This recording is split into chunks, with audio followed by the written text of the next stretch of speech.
gimmicks. Yeah.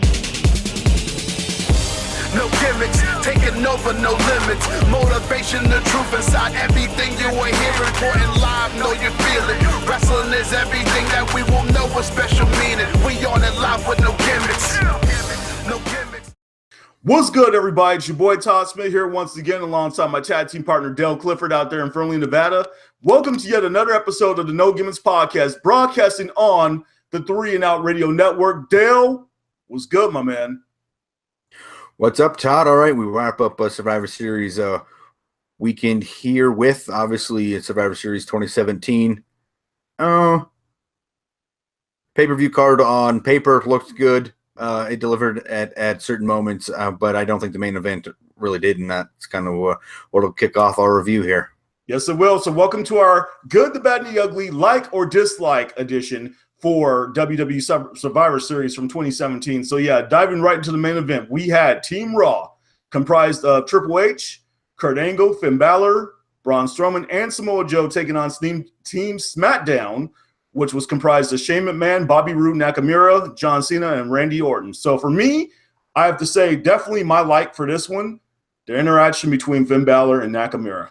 That was awesome. You know, just kind of getting to see those guys kind of chain and go at it and kind of exchange, even, like some taunts and whatnot. I love the fact when Finn went up to Nakamura, when he had him up against the ropes, and he just kind of just two-sweeted him right on his forehead. And the reaction that the crowd gave for that. Dale, what's your thoughts on this one? Oh, my like is that who knew Triple H is the wife of Stephanie McMahon?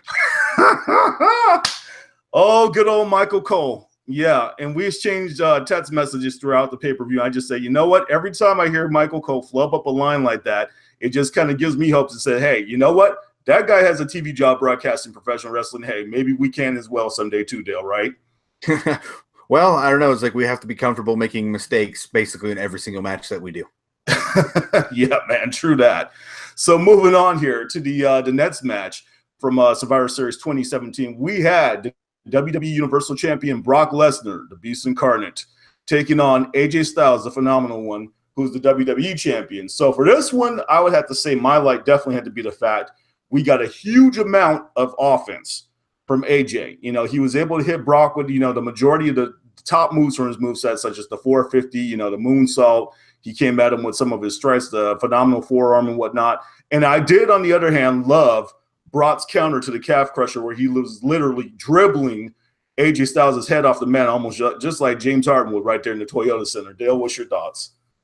No, absolutely. At first, Brock was dominating the match, and I had texted you. I loved at SummerSlam when it was Brock versus John Cena, and it was the Suplex City Machine. And then I told you, it's like this one, though, I wasn't enjoying it as much. And then obviously they worked in the psychology of Brock missing the knee into the corner, hitting the turnbuckle. And then from there, you started seeing AJ work the leg and then obviously get into the calf killer and all of that stuff, or calf crusher, as right. WWE wants it to be called. Sorry. Mm-hmm. But and then obviously you saw the tool set that AJ Styles has that made a match with Brock Lesnar absolutely work, which could have been the fear of putting Brock with Jinder Mahal, is you weren't going to get all of the things that you got from AJ Styles in this match. Yeah, and it's kind of funny. I don't know why. For some reason, I thought we might possibly see some sort of interference on the behalf of AJ Styles from Jinder Mahal.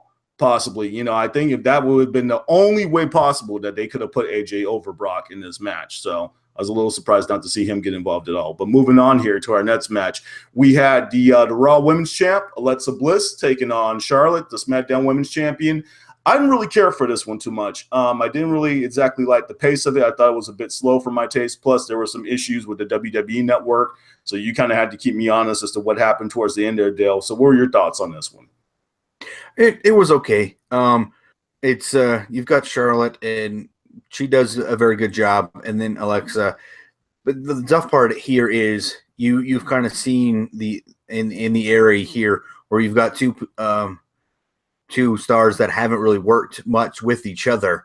They're kind of just coming together for the pay-per-view. And you can kind of tell maybe it's like they don't quite have a chemistry to work with each other yet. And Alexa, while she's still improving, Charlotte is pretty good as well. But that's just kind of one of those things of sometimes you need them kind of work a set of matches and then kind of have the payoff at the pay-per-view for the strong one. Yes, I agree with that. So yeah, Charlotte work rate wise is leaps and bounds. I mean, just way far ahead, of Alexa Bliss. So let's see if Alexa Bliss could catch up to her at some point. So our next match here from Survivor Series 2017, we had a tag match between the Bar, who were the Raw Tag Champs, taking on the Usos, the SmackDown Live Champs. So I got to start off by saying, Dale, I absolutely loved the finish to this match. The double super kick, which was executed to Sheamus, who was kneeling in the center of the ring, and then also the tag that took place mid-flight by one of the Usos. I'm still having a real difficult time here telling them apart. Mid-flight tagged in his brother. He hit the splash to the outside, then he ascended to the top for the splash, and to the inside for the finish. So I really love that. Dale, what was your thoughts on this one? Obviously, the whole thing about trying to tell which one is which helps heel tag teams, like when they lost the face paint, which is one of the things that you don't really see much, and that Brian Zane pointed on, is that they don't do the brother switch too often, which is surprising considering that they are supposed to be a heel tag team, that you don't really see that.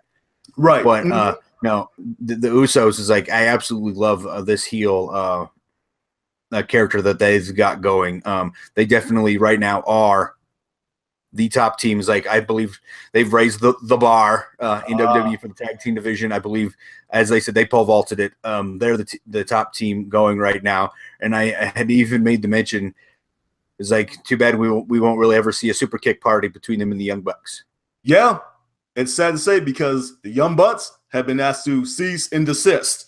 Okay, but we will not desist. We will move on here to the next match from Survivor Series 2017. So we also had The Miz, the WWE Intercontinental Champion, taking on Baron Corbin, the U.S. Champion. Now, I had a very difficult time finding out what something, that I could really pick out that I liked in this one. So I'm just going to say, just straight up dislike. I just thought that Miz was made to look weak in this match. And I'm not a huge fan of Corbin. He definitely pulled out his power moves and his moves and whatnot. But it's just like the whole fact that, like Maurice was there and she could have possibly been some sort of distraction. Like he had his boys there from the Miz Raj. They didn't really help him out much at all. And it just seemed like the Miz was just kind of left out in the cold in this one. Dale, what's your thoughts? I know I kind of tweeted out on this one, is that who are we supposed to root for in this one? Obviously, if you know me, it's like, my connection to the Miz, so I wanted the Miz to win. But really, it's like you have heel versus heel here. Mm-hmm. And we're like, who are we supposed to want to see win this thing?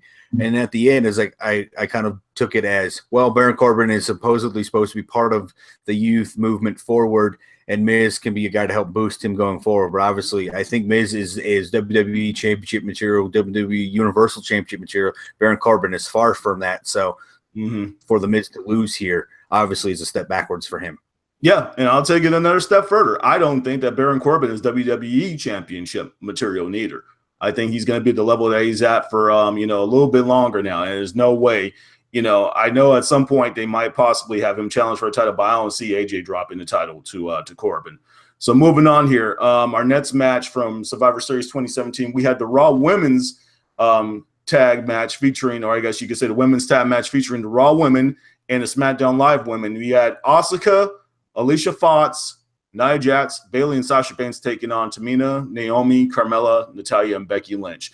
So my favorite, point of this match had to have been the fact that Asuka, was the last woman standing and the sole survivor and was booked to look really strong in this match here. Dale, what's your thoughts on this one?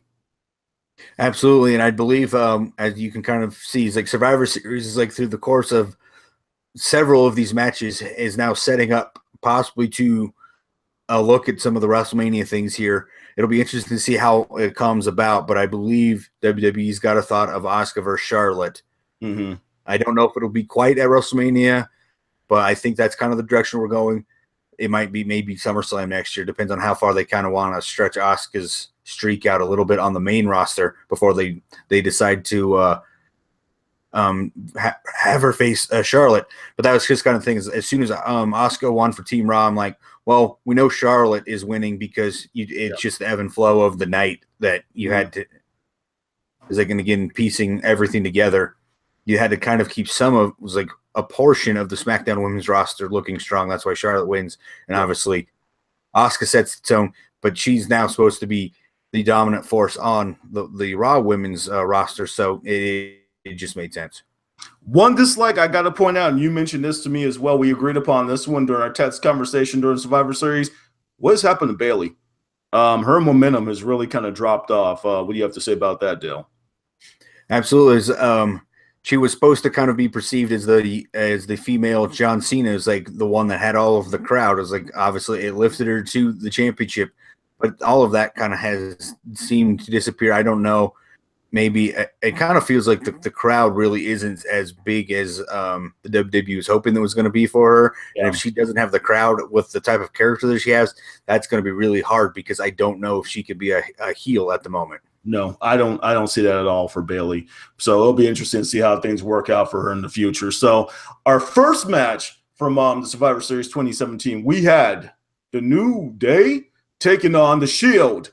For this one, I have to say both teams gave one hell of an effort, putting on, a very exciting opening match, using some very creative triple team moves in the process, including the finish, which you and I both agree was awesome, the super power bomb from the, from up there in the middle rope. Dale, what do you have to say about the first match from the show? Absolutely. A great way to open the show. It was kind of followed by two so-so matches, but it was a nice way to kick off Survivor Series. We got the big build between the Shield and the New Day, which obviously is a match that WWE wanted. It's their big their big 3-member factions. Mm-hmm. Just coming off of TLC, you knew the Shield had to win, because they couldn't lose now with Roman Reigns back after winning. Thanks to, it was like when they had Kurt Angle joining Dean Ambrose and Seth Rollins. Like, so you knew the Shield had to win. Mm-hmm. But as that's just the thing. It's like, and then obviously the New Day is the New Day. It's like we give them such a hard time as it is. Is like, but they basically every single pay-per-view they have absolutely delivered. Yes. All I know is that 2 years ago was like when I was at WrestleMania 31. Mm-hmm. I was chanting "New Day, go away." It was like, to the character that they had then, is like they've transitioned well now. It was like basically to stealing the show or coming pretty dang close every single night. So I definitely see that, but so definitely a good way to start, and just saw that the Shield had to absolutely win, because it was again all three of them finally back together with Roman Reigns. They couldn't lose. Yeah, they couldn't lose the momentum there now that he's back. My whole thing is with the New Day, I think more so than anything else, they've just found a balance. They found a way to balance out all the goofiness and the silly antics and whatnot that they do, like outside of their matches, and just put together some really, like kick-ass action once they are actually together as a trio. They work best when they're all together, all three of them active in the ring, I think, more so than like the two pairs of them that they have. So, Dale, we have reached our, I guess you could say your favorite point of the show. On a scale of 1 to 5 on the no gimmick scale, what do you give WWE Survivor Series 2017? We'll put it at a 3. A 3? Nowhere near the caliber of NXT's War Games, but it wasn't terrible. There's the Survivor Series main event. Obviously, I kind of get some of the directions that they're going with things. They're basically just kind of setting us up for a lot of WrestleMania things here as we get ready to turn the corner for WrestleMania season. It does look like we're going to get Triple H and Kurt Angle.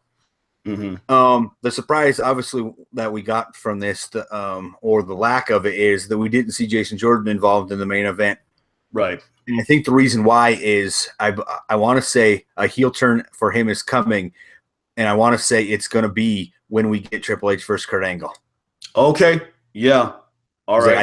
I think they're going to push it to WrestleMania, and Jason's going to turn on Kurt at WrestleMania to help Triple H win.